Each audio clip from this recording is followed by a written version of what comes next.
PV do Distrito Federal. Como é que vai, Isso. deputado? Mas eu sou louca para levar ele para o PDT de volta.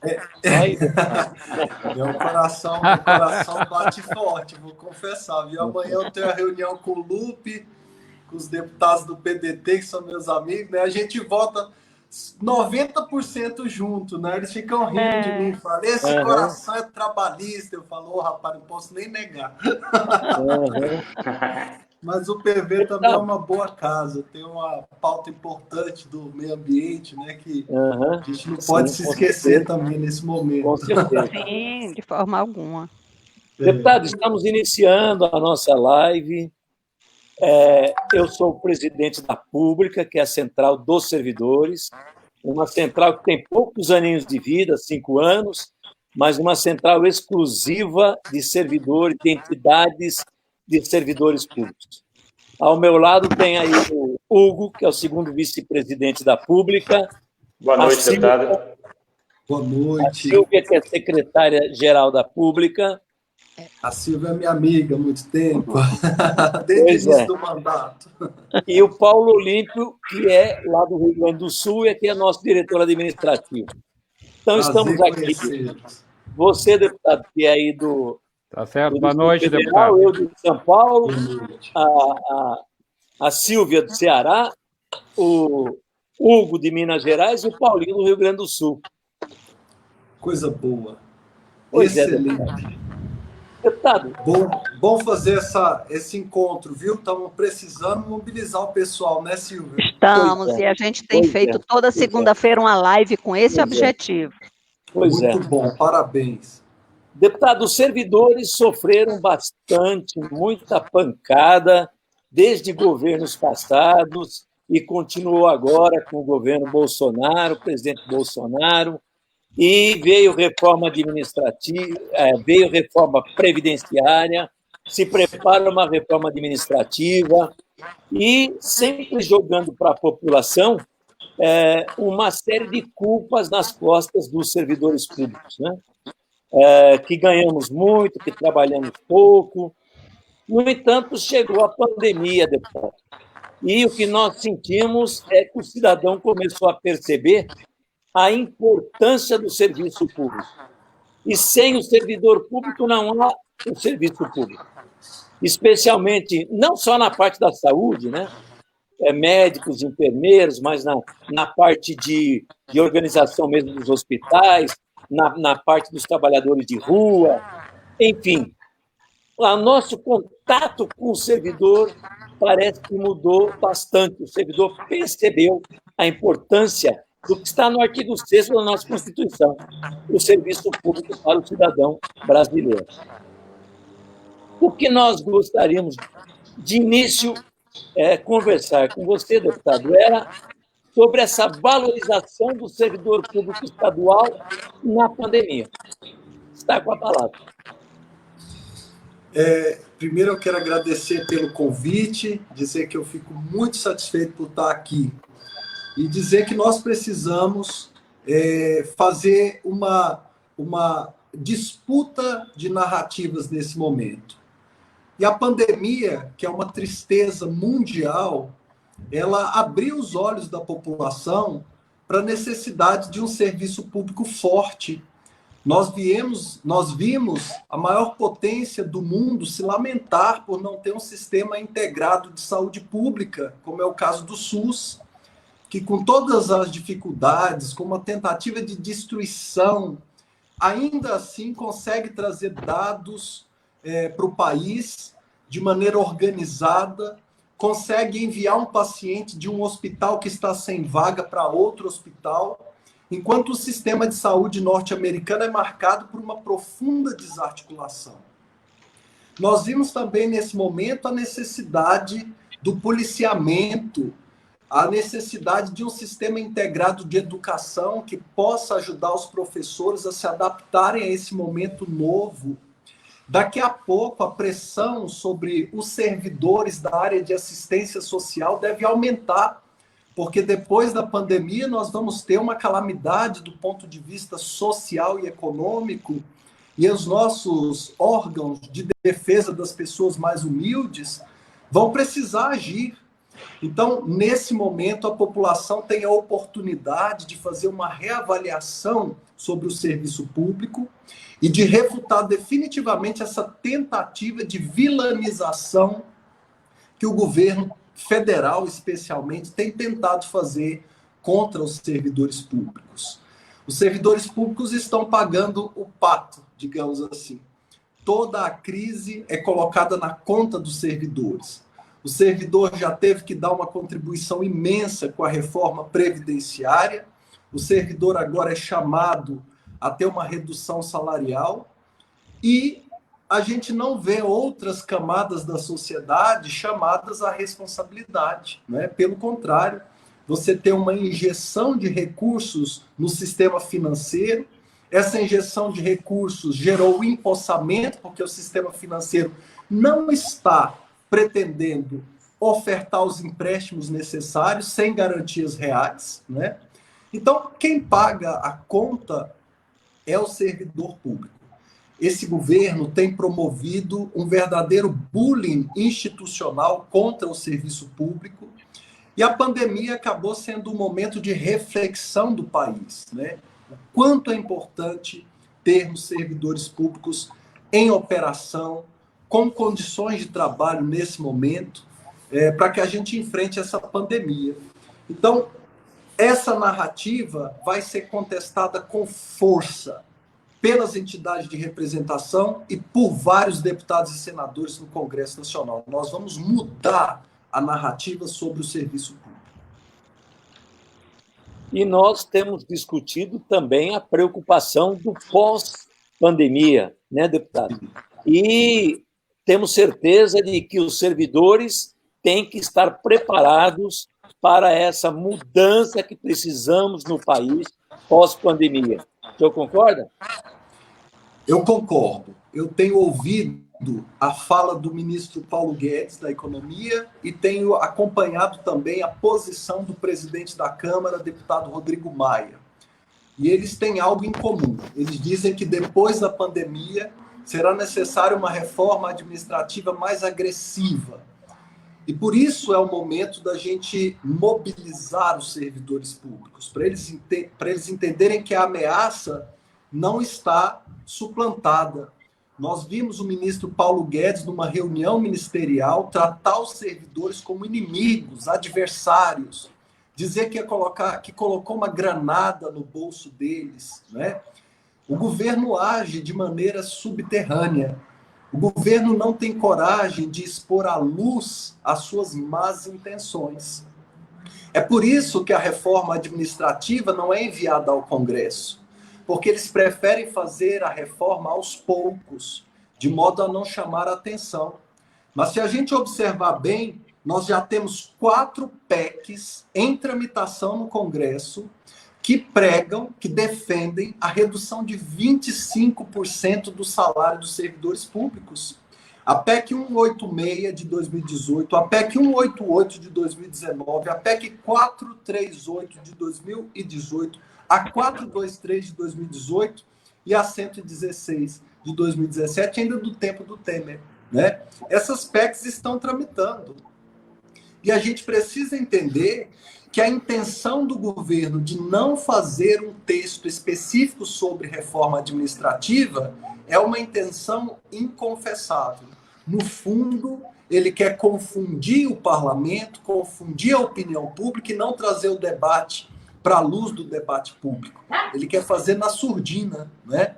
Então, nós não podemos aceitar esse modo de atuação, porque esse jeito, esse modus operandi pretende desmobilizar o servidor. Se chegasse um texto de reforma administrativa, os servidores iriam para o debate. A gente ia disputar a opinião pública. Mas não. Eles fatiaram a reforma e estão mandando ela lentamente, de maneira subterrânea, para a gente não perceber o que está acontecendo. Mas nós estamos atentos no Congresso Nacional. Silvia, secretária da Pública, com a palavra. Bom, eu fiz algumas anotações aqui.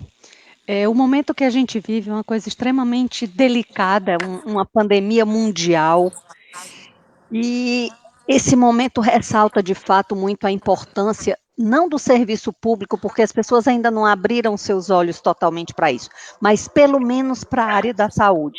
As pessoas estão entendendo como é importante o SUS. O SUS é um dos melhores sistemas de saúde do mundo. Qual é o grande problema do SUS? Nós temos um país continental, uma demanda absurda, e a carta de entrada no SUS é muito complicada, porque o primeiro atendimento depende de uma triagem, uma série de coisas. Mas nós temos o melhor sistema de saúde do mundo e temos os melhores servidores na saúde. Mas essa pandemia, ela não só agrava o sistema de saúde no quesito peso, como ela revela muito claramente as desigualdades sociais, as diferenças entre as pessoas.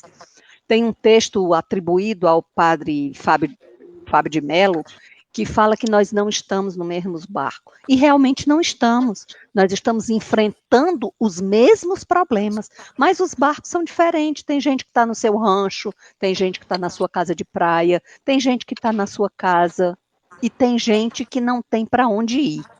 Então, os desafios são muito.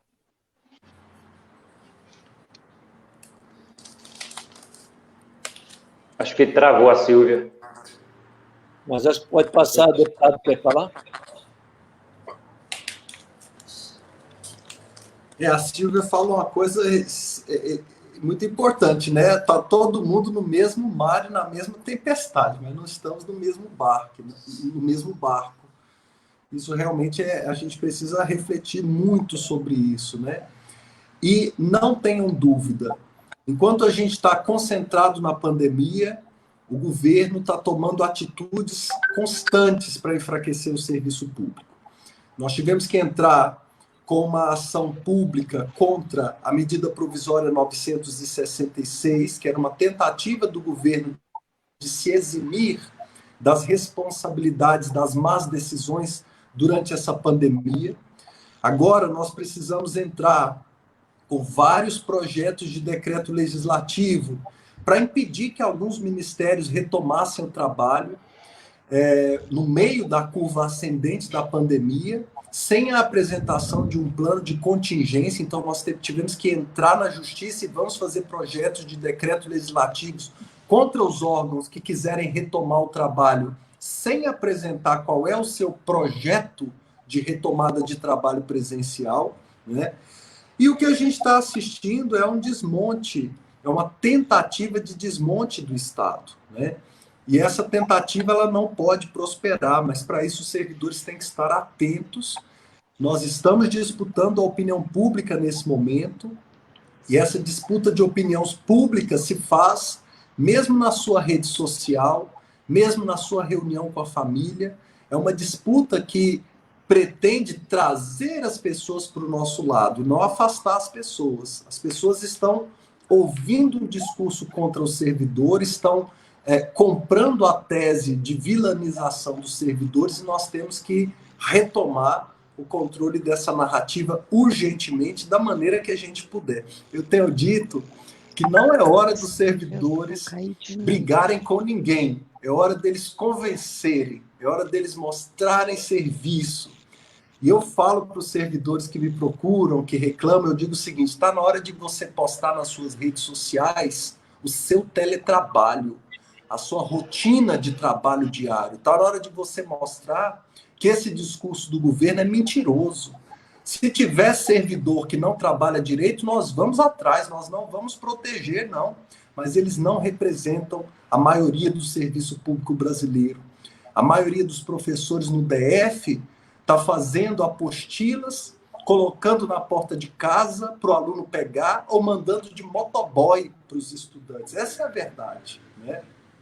Então a gente não pode deixar esse discurso de vilanização tomar conta da opinião pública de jeito nenhum.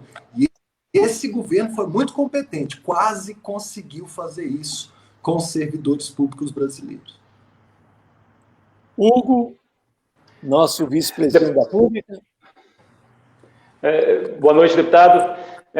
Primeiro, deixe-me te falar que eu o conheci através de matéria sua que saiu do Correio Brasiliense no ano passado, e onde você defendia o serviço público. Já no ano passado, de todos os ataques que estava vendo, isso foi entre agosto e outubro do ano passado, se não me falha a memória.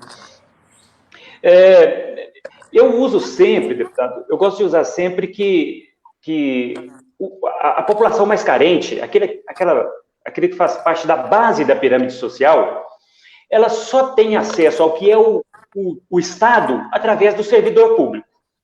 E eu gosto de usar, para todas as outras lives que nós fizemos, eu usei o exemplo da reserva indígena de Dourados, que eu vou falar o povo indígena porque o ministro não gosta, que o povo indígena só tem acesso ao que é o Estado através do médico, do enfermeiro, mas não precisamos ir longe, não. Opa, desculpa, deputado. Não precisamos ir longe, não.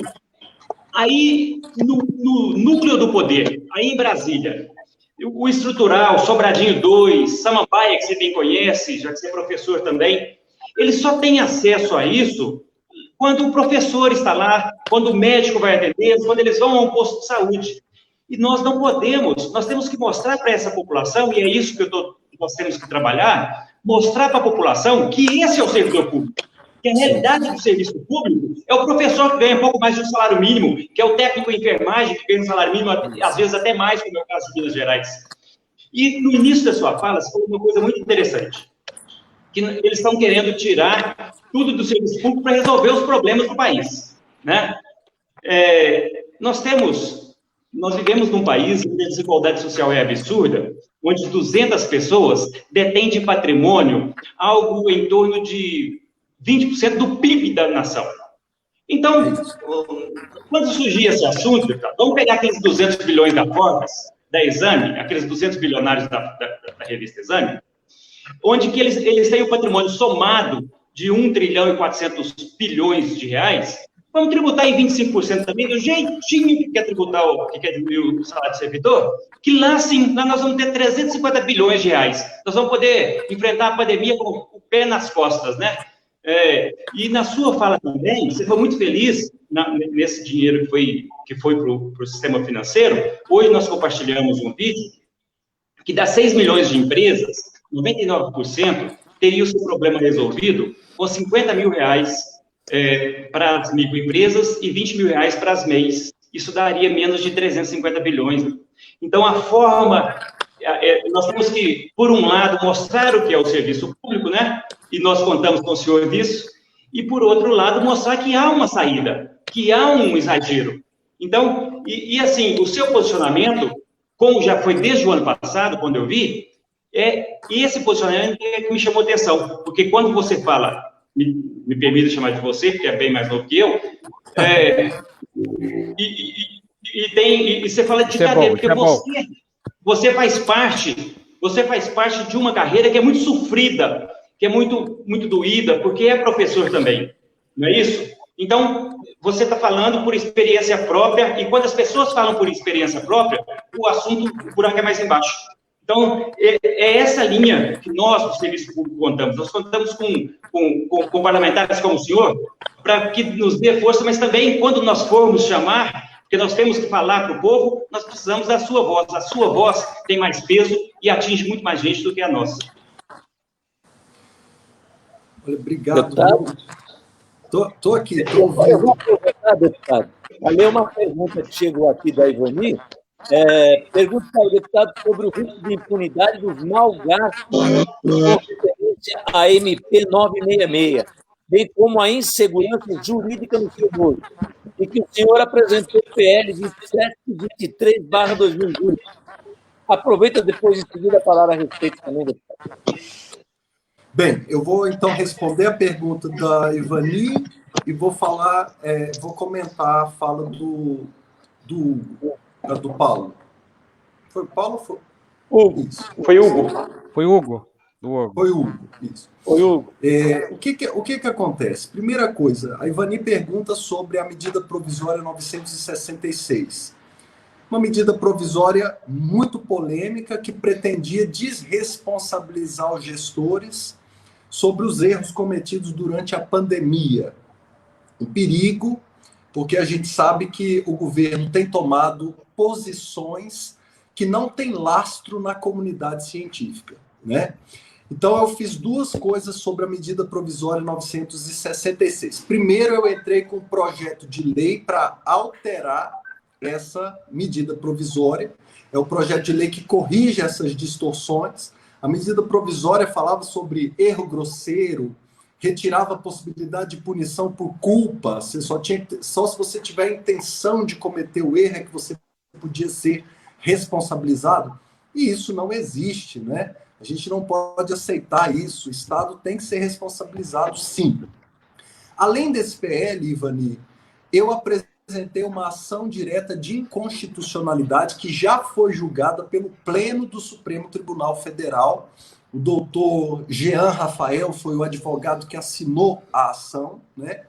E o Pleno julgou o seguinte: a MP é constitucional, ou seja, ela pode ser apresentada, mas o Supremo decidiu o que significa cada termo e colocou os limites. Estabeleceu, por exemplo, que as pessoas devem ser responsabilizadas por culpa, sim. Estabeleceu, por exemplo, que o governo não pode tomar decisões que não estejam lastreadas pela comunidade científica e pelos mecanismos nacionais e internacionais de lastreamento científico. Ou seja, passou cloroquina um dia depois da OMS suspender a indicação, isso é passível de punição lá na frente.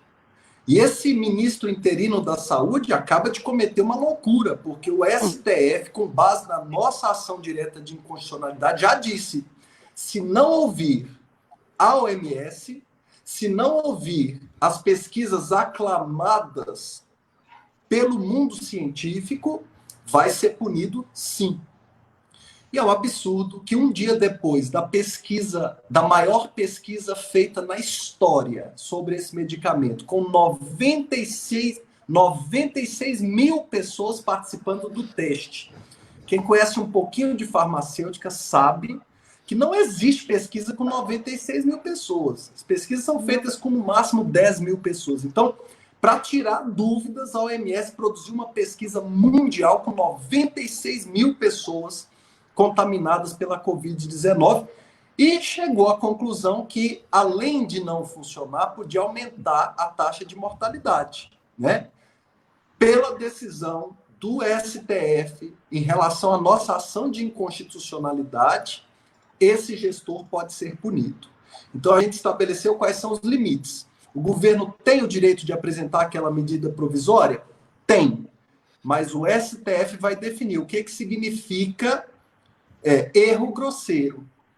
Quais são os limites da decisão do gestor? Um gestor tem que se decidir de acordo com os consensos da comunidade científica. Não adianta um médico com especialidade em cardiologia, que nunca fez um estudo específico sobre a cloroquina, fazer um vídeo no YouTube defendendo o medicamento. Não. Qual é a comunidade científica que está debruçada sobre esse medicamento desde que ele foi autorizado para lúpus, por exemplo, que é outra doença? Esses é que têm autoridade científica para tratar do assunto.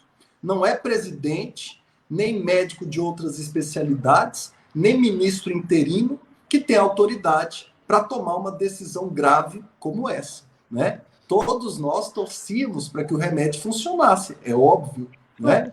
Mas não somos nós quem decidimos isso. Eu sou um réu cientista político e professor de história. Minha opinião sobre esse assunto não vale nada, né? É só uma opinião. Então, esse é o primeiro ponto. O segundo ponto que eu queria tratar, depois de responder ao Hugo, né, a Ivani, é falar sobre o que o Hugo colocou. O servidor está pagando o pato e o servidor está contribuindo para a construção de uma narrativa incorreta sobre ele. Tá? Então, lá no Congresso eu tenho defendido o seguinte: servidores, não aceitem colegas que não trabalham direito. Porque no dia que um grupo de servidores e que os representantes dos servidores passarem a mão na cabeça daquelas exceções que mancham os outros, aí nós vamos ter problema. Não podemos passar a mão na cabeça de jeito nenhum. Servidor tem que ser exemplar, sempre. Exemplar, né? E o segundo ponto, Hugo, que eu tenho defendido é o seguinte: esse é o momento de compaixão, é o momento da gente sofrer juntos, né? É isso que o momento pede. Por isso é tão inadequada a postura do presidente da República, que ainda não fez nenhum tipo de lamento oficial pelas mortes que nós estamos vivendo, lamento oficial pela 500 mil contaminados. O Brasil bateu hoje essa marca, né? 500 mil pessoas contaminadas.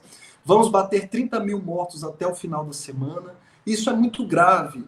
Não é o momento para os servidores que estão sendo observados se comportarem de maneira ligeira, de maneira insolente. Não é momento. Não é momento de servidor realçar seus poucos momentos de lazer em casa. Não. Esse é momento do servidor levantar a guarda, tá com o escudo colocado em frente ao corpo, espada em riste. Esse é o momento de luta.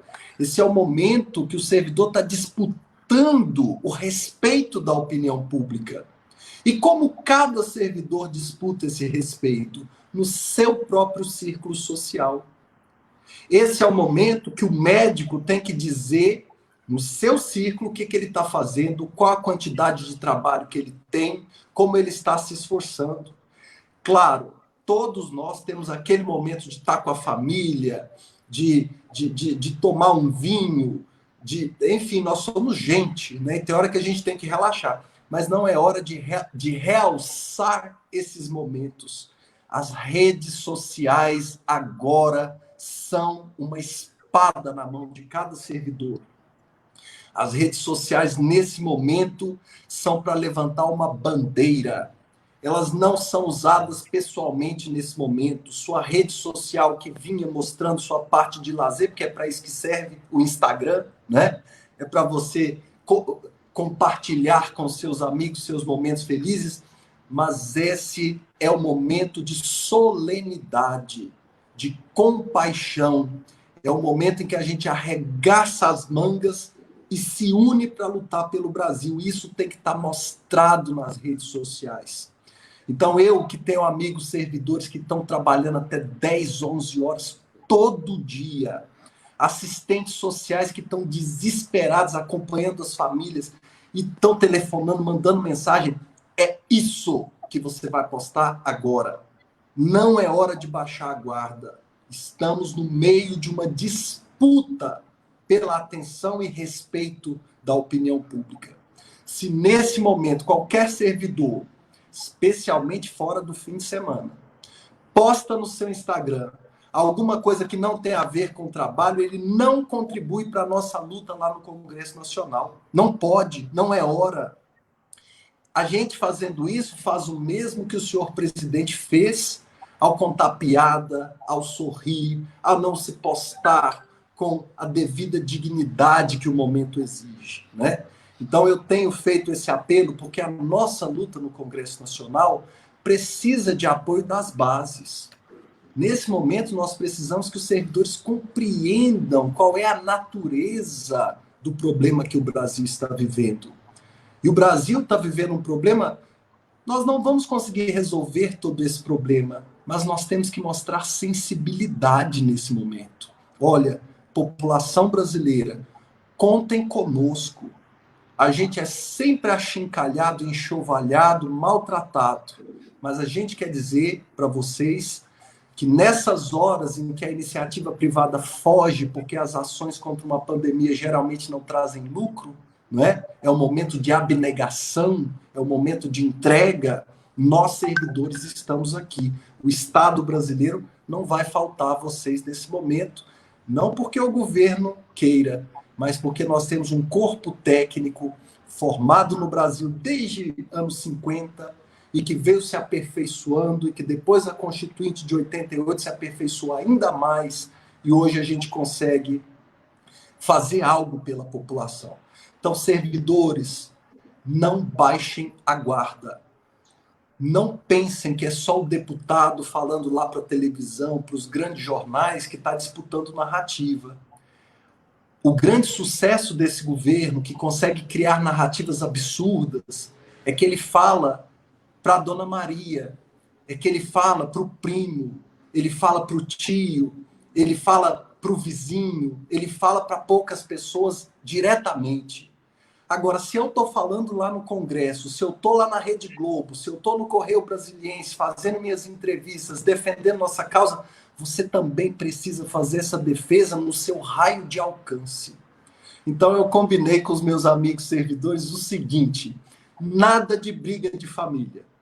Toda vez que alguém falar uma coisa absurda, você devolve com uma coisa sensata, chama para conversa. Pode ser que hoje, aquele seu primo não te dê ouvidos. Semana que vem ele vai te dar ouvidos. Servidores, não é hora de fechar as portas. Não é hora de trancar o diálogo. Não. É hora de estar aberto.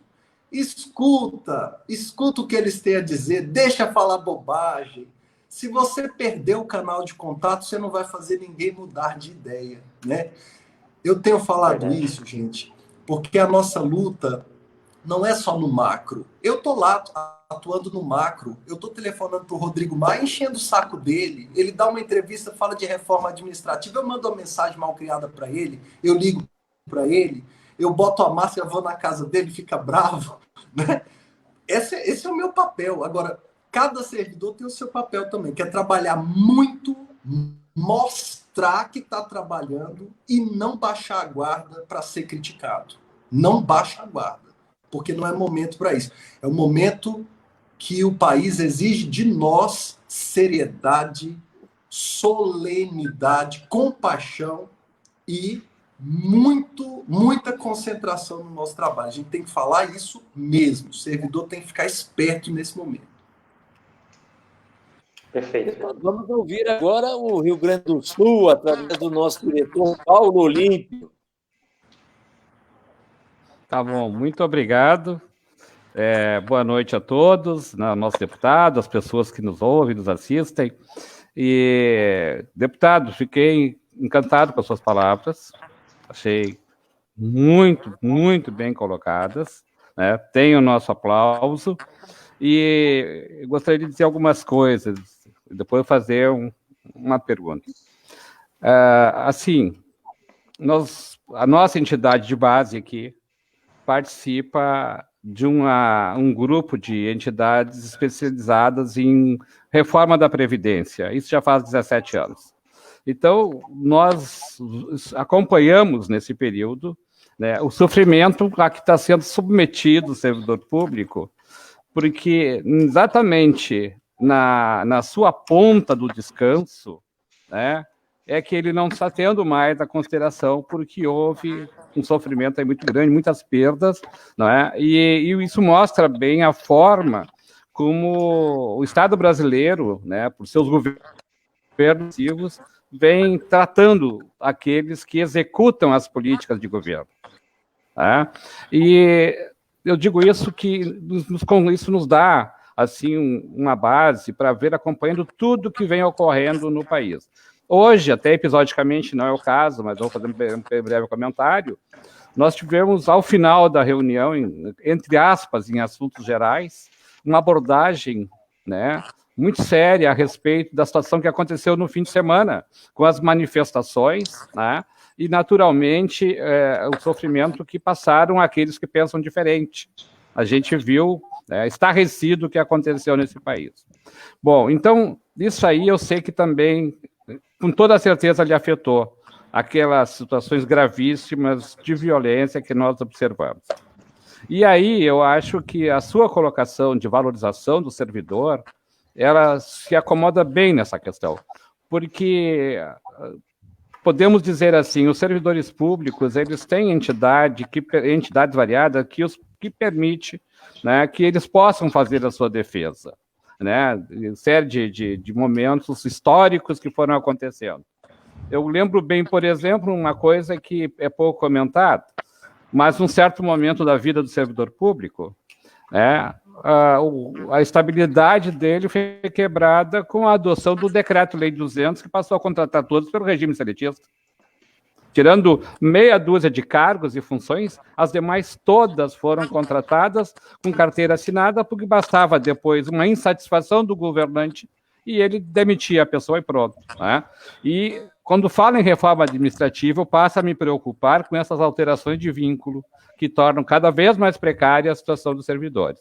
Então, eu fiz assim algumas digressões, um pouquinho variadas, para mostrar, né, na verdade, o nível de enfrentamento por que passam os servidores públicos.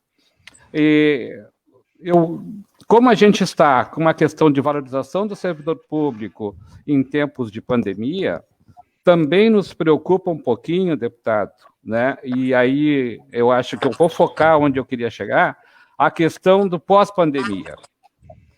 Porque nós estamos vendo assim, ó, o serviço público está fazendo o que pode para manter o atendimento à população, com as políticas, na medida do possível, dentro do quadro que tem aí, com redução de servidores, com trabalho até mais tarde, como o senhor tem falado, não é?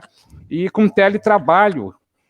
Muitos estão nas suas residências trabalhando na tentativa de atender a população e, ao mesmo tempo, proteger a sua saúde e a dos seus familiares e do próprio cidadão que de alguma forma, ele vai atender. Nós temos essa experiência, a minha origem é do Poder Judiciário aqui, estadual do Rio Grande do Sul. Tá?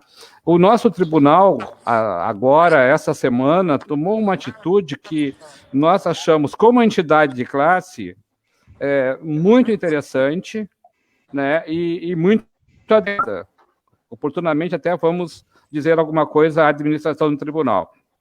E foi o seguinte, ele está solicitando que os funcionários que estão em casa trabalhando façam selfies do trabalho que está realizando, para mostrar à população que está trabalhando. Esse é o bem na linha que o senhor vinha colocando.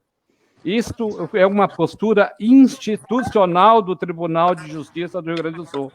Então, quando a gente vê uma postura como essa, né, e vê a sua colocação, a gente vê assim que realmente é uma tentativa de mudar a narrativa, porque se sabe que os servidores, né, quando devidamente orientados e com políticas que sejam responsáveis, eles conseguem fazer a roda girar junto com a sociedade, né? E nós temos servidores trabalhando em casa e temos os plantonistas nos fóruns. Esse também vão dar demonstração do trabalho que estão fazendo.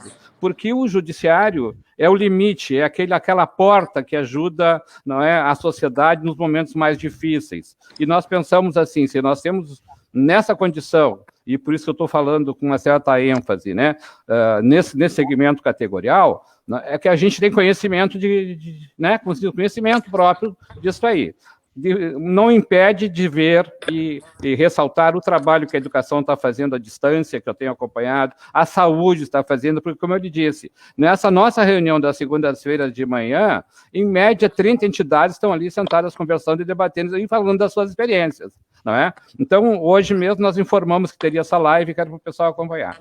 O que eu quis lhe ponderar é isso, o acerto do seu encaminhamento, não é?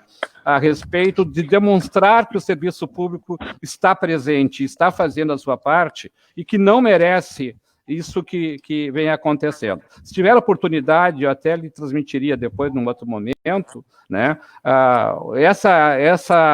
esse convite feito pelo tribunal para que as pessoas se manifestassem. Nós entendemos assim, as administrações em geral, como todas, às vezes acertam, às vezes erram. A gente deve, né, comentar o certo e o errado. Não se pode só comentar um lado e não comentar o outro, porque aí não está sendo leal com ninguém.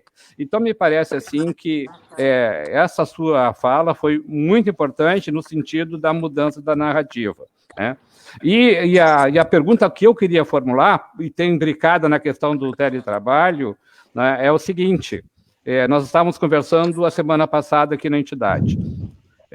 essa é uma novidade que vem para nós, o trabalho à rotina, porque sempre se achou, e a gente tem que ser sincero, que as pessoas estão trabalhando em casa, aí os outros dizem, não é isso, estão em casa descansando, esses caras não estão trabalhando.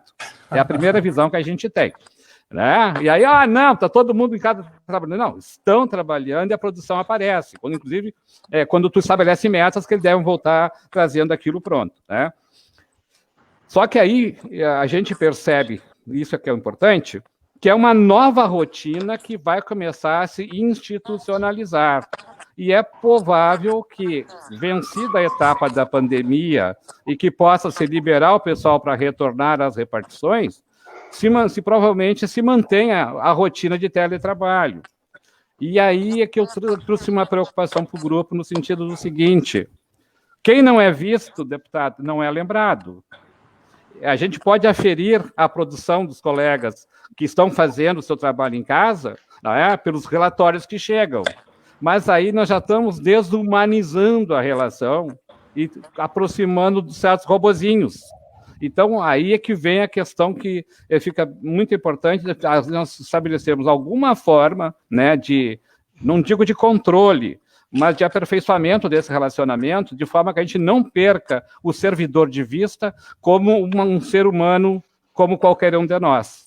Porque à medida que só olharmos relatórios, desapareceu o vínculo, desapareceu a relação humana e vai virar uma pecinha. Daqui a pouco é o robozinho Sofia, aquele, né, fazendo uma coisa que a pessoa poderia fazer. Então fica assim uma provocação no sentido de nós examinarmos como podemos fazer esse trabalho sem que se perca essa realidade. Assim como os professores também, à distância, né, daqui a pouco estamos sendo substituídos tecnologicamente. E eu acho que aí é uma grande importância, e isso vai servir de exemplo para nós. Obrigado pela atenção. Paulinho, o Rudinei colocou aqui, o Gaúcho teve uma boa ideia, selfie dos home office, deputado. É isso aí, viu? Olha só. Nós podíamos fazer homenagem ao tribunal que decidiu, juntos, a administração do Tribunal de Justiça. Essa campanha aí juntos, gostei muito, é muito importante. A maioria dos servidores que está lá fazendo o seu trabalho não percebe que ele está sendo observado nesse momento, né? Então, ele precisa mostrar para a sociedade qual é a sua rotina. Ele precisa mostrar para a sociedade que é uma mentira do governo dizer que ele não trabalha, né? Se a gente vê a quantidade de trabalho de um professor, de um técnico judiciário, se a gente olhar a quantidade de trabalho de uma diretora de escola, gente, que eu já vivi muito essa realidade, vocês não têm noção. É trabalho de professora, de mãe, de psicóloga, de polícia, de tudo, né? Meu amigo, pode ser do tamanho que for o menino, se pegar uma diretora brava, ela pode ter 1,5 m que ela bota na regulagem, bota na linha, é impressionante, eles sabem trabalhar, né? Não sei a realidade dos estados de vocês, mas no Distrito Federal, os professores têm uma qualidade imensa, uma autoridade, né, impressionante. Então a gente tem que mostrar isso. Eu gostei da ideia, a gente tem que fazer essa campanha, né? É hora de sermos solidários com o país está exigindo sacrifício de nós? Está. Qual o nosso sacrifício?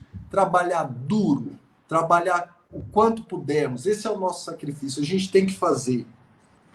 Você falou sobre um tema importante, que o trabalho à distância pode diminuir as relações interpessoais, as relações humanas, né? E aí, essa é uma provocação que eu gosto muito dela, mas eu vou devolver a provocação, tá? Eu tenho que devolver essa provocação, porque esse debate tem que se incendiar. O que nós estamos fazendo de errado nessa nova era das comunicações? Por que nós perdemos o acesso à população? Será que a gente está usando os mecanismos corretos? Será que a gente está investindo os nossos poucos recursos? Porque há um projeto de destruição da representação dos trabalhadores que está tirando recursos dos sindicatos, das entidades, das associações. O pouco que nos sobrou está sendo usado para a gente se equipar nesse novo mundo das comunicações? Será que a nossa luta está sendo feita dentro da paridade de armas? Nós estamos sem paridade de armas. Nós chamamos os servidores para uma mobilização e a gente ainda é analógico, enquanto aqueles que querem destruir o serviço público já são digitais, né? A gente tem que provocar as entidades, quais são os equipamentos, quais são os instrumentos, quem que entende desse assunto, como é que organiza um grupo de WhatsApp, como é que a gente organiza um grupo para chamar aquela greve de caminhoneiros, foi toda organizada pelo WhatsApp. Foi algo tão sensacional que o governo não sabia sequer com quem negociar. Por quê? Porque é uma nova forma de comunicação feita por guerrilhas. Eu acredito que se os servidores públicos, com a qualificação que têm, eu não sei se é o caso de todos os estados, mas no Distrito Federal, entre os professores, nós temos a maior quantidade de doutores e mestres entre as 27 unidades federativas do país, entre professores. Então, tem qualidade. Qualidade tem, conhecimento tem, né? Agora, a gente precisa voltar esse conhecimento para essa inovação. É claro que a relação humana é importante, mas existe um dado da realidade que vai nos levar a um aumento do trabalho à distância, que vai nos levar ao aumento dos trabalhos feitos a partir de um computador, né? Como nós vamos superar os desafios da comunicação e do engajamento e da mobilização? Se aqueles caminhoneiros tão simples, a maioria deles sem nível superior, conseguiram se organizar em movimentos de impacto nacional pelo WhatsApp, por que nós não vamos conseguir? O que está faltando? Vamos contratar os especialistas? Vamos aprender como é que se faz? É essa a minha proposta. É por isso que eu tenho feito uma militância forte no Twitter, tenho feito militância forte no Instagram, tenho montado os grupos de professores pelo WhatsApp, tenho passado informação, municiado, e acho que a gente tem que espalhar isso. Estão achando que esse trabalho à distância vai nos desmobilizar? Vai não. Esse trabalho à distância vai nos desafiar a aprender a usar os instrumentos que os nossos adversários estão usando e que estão anos-luz à nossa frente. Eu quero deixar para os nossos ouvintes aqui, para os nossos, não é mais telespectadores, né? Agora são os internautas, né? Quero deixar uma sugestão. Hoje à noite, depois que você terminar o seu trabalho, entre na Netflix e assista um documentário chamado Get Me, Roger Stone. Get Me, G-E-T-M-E, Get Me, Roger Stone. Esse documentário vai ensinar de onde surgiu esse modelo de comunicação que os extremistas de direita estão usando hoje e que é tão eficaz. E a gente tem que aprender. Toda a liderança sindical, todas as entidades têm que saber o que fazer. Esse não é o momento para a gente esperar ser atropelado por essa onda, porque essa onda vai chegar. É um caminho do desenvolvimento, né? Mas quando essa onda tentar nos atropelar, nós vamos vir com outra onda para cima dela. É isso que os servidores vão fazer. Nós vamos aprender a usar esses mecanismos. E aí tem outra coisa que o Paulo falou, o gaúcho, que é o seguinte, que é fundamental. Nós precisamos colocar na ponta da língua dos servidores o porquê da estabilidade. Então, são duas coisas. Primeiro é saber usar as ferramentas de comunicação à distância. Nós temos que ser craques no WhatsApp, craques no Instagram, temos que ser craques no Twitter. Aliás, meu Twitter é Prof. Israel e lá a gente tem feito uma defesa severa do serviço público. É Prof. Israel, tanto o Twitter quanto o Instagram. Mas no Instagram a gente está na guerrilha mesmo, né? Lá é guerrilha. Então, como usar esses instrumentos? E segundo, o que dizer? Porque quando você está numa reunião de família, quando você está no grupo da família, chega aquele seu primo e te critica porque você é um folgado, que ganha bem e tem estabilidade. E você tem que saber como devolver, sem brigar. Só no argumento, porque não é hora de brigar com ele, é hora de atraí-lo, é hora de convencê-lo. Nós estamos disputando opinião pública, nós estamos disputando vitória eleitoral em 2022, 2020. E a gente não atrai galinha falando show. A gente atrai as pessoas para o nosso lado, é abrindo as portas para o diálogo, é falar, eu entendo que você está com raiva, porque tem gente que está perdendo emprego, gente que está com menos salário, mas deixa eu te explicar. E aí vai falar. Por isso que a gente está mostrando para o servidor por que é importante a estabilidade, por que o servidor tem que ter salário fixo, garantido e previsível. Tudo isso tem motivações. A nossa Constituição é sábia. A Constituição de 88 foi chamada de a Constituição Cidadã, não foi à toa. Temos estabilidade por quê? Porque estabilidade é arma a favor da democracia, porque a estabilidade é arma contra o patrimonialismo no serviço público, contra o clientelismo, porque no dia que um servidor não tiver estabilidade, ele vai ser forçado a obedecer ao chefe e não à lei. O chefe vai passar de coordenador para ditador no dia que o servidor perder estabilidade, né?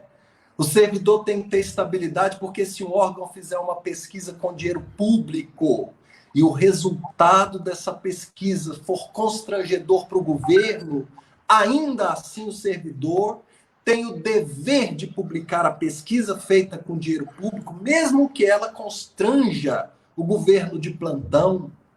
Políticos passam, servidores garantem a memória do Estado, servidores garantem a obediência à lei. É claro que o chefe, é claro que o prefeito, o governador, o secretário tem autoridade, mas nunca tem autoridade para agir em desconformidade com a legislação.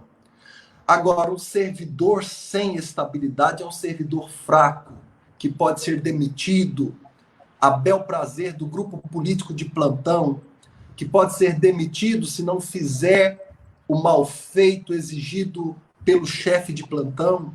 É isso que a gente tem que dizer para os servidores. Então, eu tenho tido um grande esforço, presidente, justamente para esclarecer, porque às vezes o servidor não sabe se defender. Então, eu digo que a gente tem que ter duas coisas: capacidade de operar no ambiente da internet e capacidade intelectual de responder aos ataques. É isso que a gente tem que ter, né?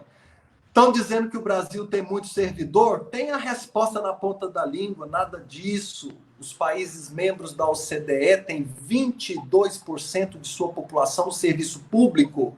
O Brasil tem apenas 12%. Isso mata qualquer argumento, né? Estão dizendo que a estabilidade é um privilégio? Tenha na ponta da língua a resposta. Não é privilégio, é garantia da democracia, é arma contra o patrimonialismo. Servidor tem que estar preparado. Nós estamos numa guerra de comunicação. Servidor não tem o direito de não se preparar nesse momento. Armas em punho, escudo levantado, não baixem a guarda. Não é hora para isso. É hora para a gente se defender. Maricler Real, que é de São Paulo, colocou aqui, deputado, tem razão.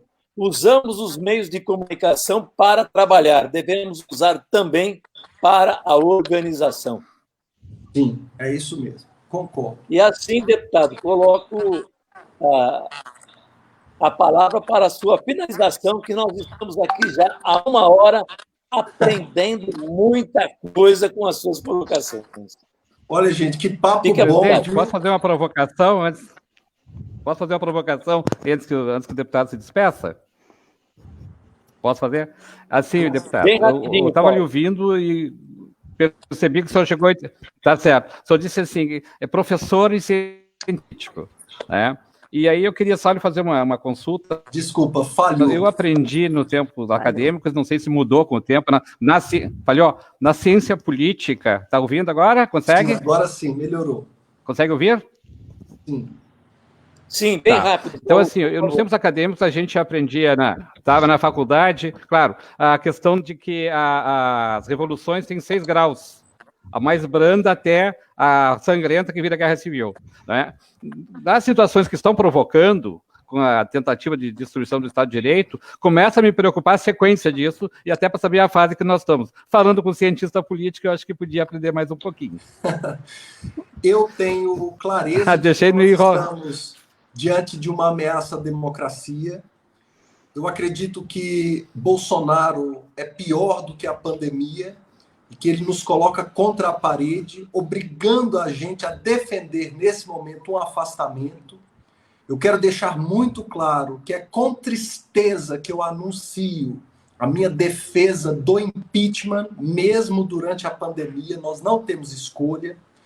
O Brasil é a única nação do mundo a ter 2 ministros de saúde demitidos no meio da pandemia e a ter um ministro interino da saúde e a não ter um secretário de controle epidemiológico. Só para vocês entenderem, o Brasil é a única nação democrática ocidental sem um responsável pelo controle epidemiológico neste momento. Tá? Só para vocês entenderem a gravidade do vírus Bolsonaro. Ele é um vírus muito mais grave do que a Covid-19. Eu sinto muito ter que dizer isso. Bolsonaro já ultrapassou todos os limites da cartilha do autoritário. Quais são esses limites? Ataque às instituições, disposição em limitar as liberdades civis, desconhecimento das regras do jogo. Quando ele diz que a eleição foi fraudada, o que ele quer dizer? Se eu ganhar, tudo bem. Se eu perder, vai ter porrada, porque eu não acredito nessa eleição. É isso que ele está falando. É isso, ele está nos ameaçando. Ele coloca uma faca no nosso pescoço. É isso que o Bolsonaro está fazendo. Né? E ele ultrapassa o limite ao atacar a imprensa. Quando ele vai para o lado pessoal, o que ele está dizendo? Ele diz o seguinte: eu vou difamar vocês, eu vou destruir a credibilidade de vocês da imprensa, para que quando vocês fizerem uma denúncia contra mim, ninguém acredite em vocês. É isso que ele está fazendo. E os manuais da ciência política dizem que essas são as 4 linhas do autoritário. O autoritário faz isso. Bolsonaro só não implanta um regime autoritário se alguém o impedir. E nós estamos dispostos a impedir. Né? Nós estamos dispostos a impedir Bolsonaro de fazer isso. Então, essa provocação é muito bem-vinda.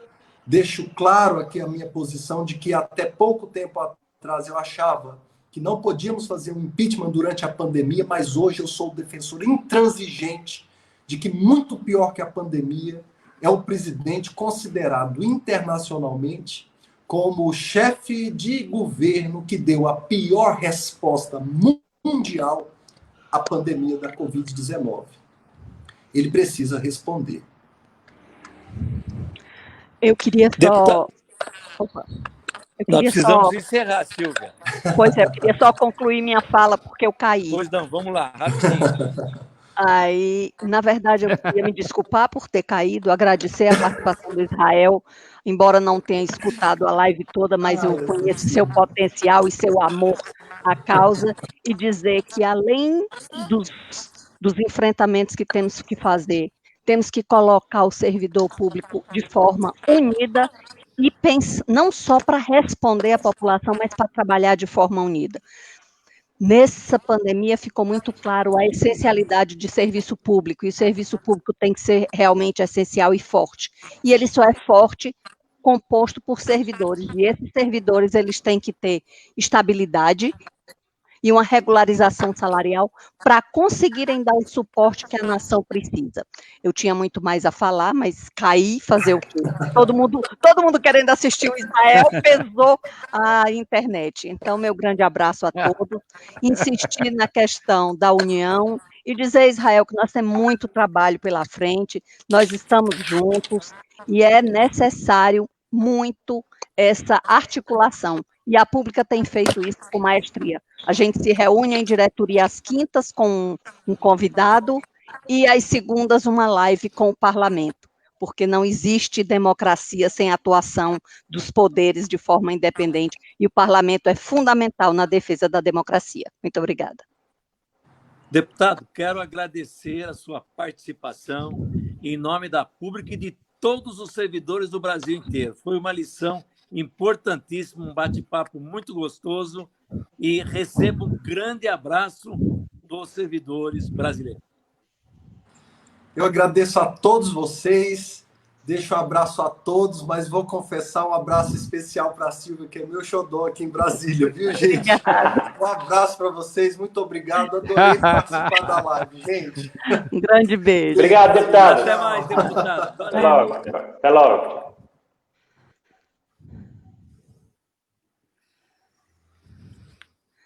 Saindo.